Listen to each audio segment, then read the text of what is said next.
Assalamualaikum, saya Dr. Ashraf, silakan duduk. Waalaikumsalam, terima kasih Datuk. Puan Alzia, betul? Ya, saya. Sebelum saya mulakan sesi ni, izinkan saya rakam perbualan sesi sebagai catatan saya. Jangan risau, saya tidak akan masukkan muka puan. Boleh Datuk dan silakan. Okey, mari mulakan sesi kita. So puan, ada apa yang merisaukan puan? Saya perlu berkongsi masalah saya tapi saya tak tahu mahu berkongsi dengan siapa. Jangan risau puan, puan datang ke tempat yang betul. Puan boleh luahkan kad saya.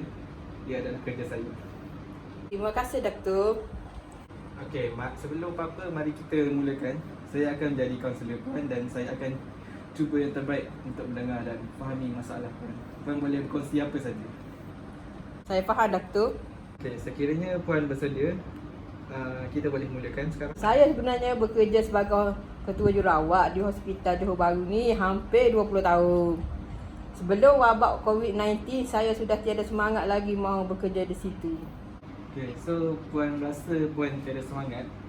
Boleh saya tahu kenapa?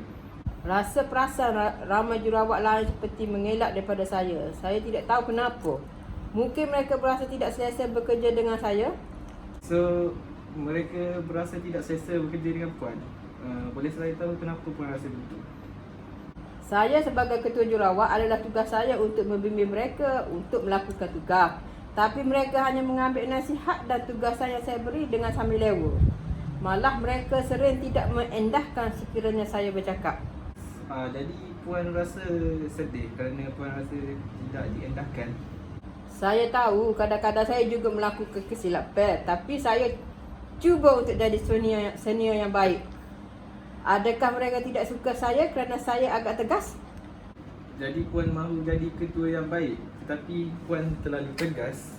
Bukan saya mahu menjadi tegas, tetapi sekiranya saya berlembut, mereka tidak mendengar nasihat saya. Malah mereka membuat kerja secara sambil lewa, terutamanya jurawat yang sudah biasa dengan keadaan hospital. Saya cuma ikut SOP yang diberikan oleh orang atasan. Mereka boleh menegur saya sekiranya saya buat kesilapan, tetapi mereka hanya bercakap di belakang saya. Saya rasa seperti tidak diendahkan. Walau bagaimanapun, saya agak rapat dengan doktor-doktor di situ. Malah mereka juga sering menceritakan khabar-khabar angin yang tidak baik tentang saya yang disebarkan oleh jurawat di situ. Boleh saya tahu kenapa puan kata begitu? Yalah, mereka buat saya seperti tidak wujud. Malah mereka juga menyebarkan fitnah mengatakan saya mengampu doktor-doktor di situ. So jadi mereka menabur fitnah terhadap puan. Boleh saya tahu, adakah puan melakukan apa yang mereka katakan? Sudah tentu tidak. Saya sudah bekerja agak lama di sini. Ini adalah normal sekiranya ramai doktor yang kenal saya. Okey, berbalik kepada masalah yang asal. Puan hanya melakukan tugas yang diberikan mengikut SOP hospital.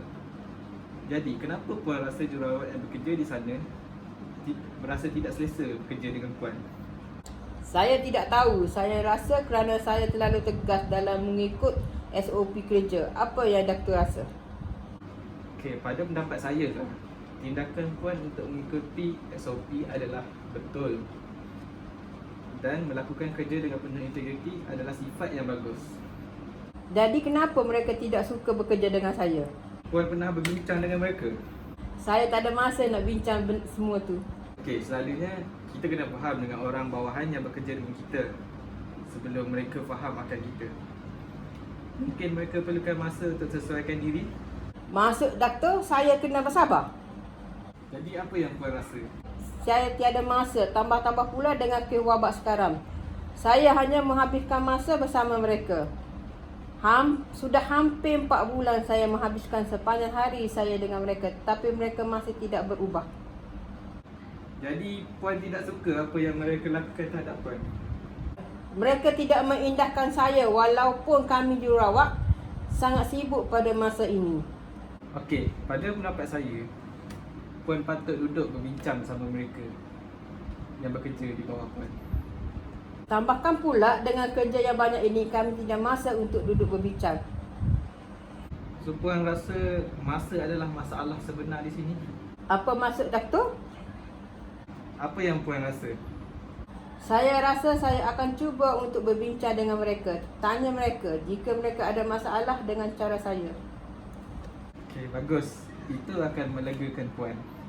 Tambahan pula, hampir 3 bulan saya tidak berjumpa dengan anak-anak saya. Saya tinggal di asrama jurawat yang berdekatan dengan hospital. Apa yang Puan maksudkan sekarang ni? Saya rindu akan anak-anak saya. Tambahan pula, disebabkan masalah ini, saya tidak mempunyai rakan-rakan rapat di kalangan jurawat. Adakah doktor masih mengikuti saya?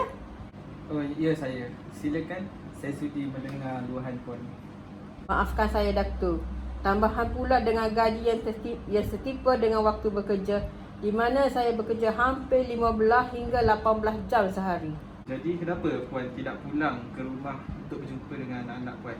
Rumah saya agak jauh dari hospital yang akan mengambil masa hampir 1 jam hingga 1 jam setengah sekiranya banyak kenderaan yang berada di atas jalan raya.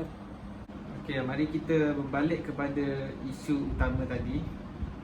Kita perlu cari kata sepakat untuk menyelesaikannya. Boleh saya tanya doktor sesuatu? Adakah saya patut mengalah sahaja dan berhenti kerja sebagai jurawat ni? Kenapa pula Puan mahu berhenti? Bukankah tadi Puan sudah bersetuju untuk berbincang dengan mereka? Kenapa pula sekarang Puan mahu berhenti? Puan berkongsi bersama saya. Saya takut mereka tidak akan berubah dengan keadaan macam ni dan masih menganggap saya begitu. Ambil masa Puan dan fikir betul-betul. Sekiranya kita tidak tanya mereka apa yang mereka rasa, kita akan sentiasa bersangka buruk. Boleh doktor terangkan macam mana tu? Baiklah, mungkin mereka tidak suka cara yang terlalu tegas kerana Puan terlalu mengikuti etika kerja. Saya rasa Puan perlu ubah juga cara Puan. Mungkin tidak terlalu tegas terhadap mereka. Dengan cara itu, mungkin mereka akan lebih menghargai jasa Puan. Jadi, adakah patut saya perlu berbincang dengan mereka? Ya, saya rasa begitu. Baiklah doktor. Sekarang saya rasa lebih tenang kerana dapat meluahkan perasaan saya yang terpendam selama ni. Bagus, itu yang kita inginkan. Jadi saya rasa saya boleh minta dirilah dulu dari doktor. Okey, baiklah. Sebelum kita berhenti, mari kita buat konklusi tentang sesi ini. Puan datang jumpa saya untuk meluahkan tekanan sebagai jururawat yang bekerja di bawah Puan. Puan sedih dengan cara mereka melayani Puan dan tidak hormat serta mengikuti arahan Puan. Ia adalah kerana kurangnya masa untuk duduk berbincang bersama-sama dan kurangnya juga komunikasi antara Puan dan jururawat. Sepanjang sesi ini, Puan telah bersetuju untuk berbincang bersama mereka. Ya, betul tu doktor. Terima kasih doktor kerana sudi mendengar masalah saya. Terima kasih juga Puan kerana sudi memilih saya sebagai kaunselor Puan. Semoga kita berjumpa lagi. Terima kasih doktor.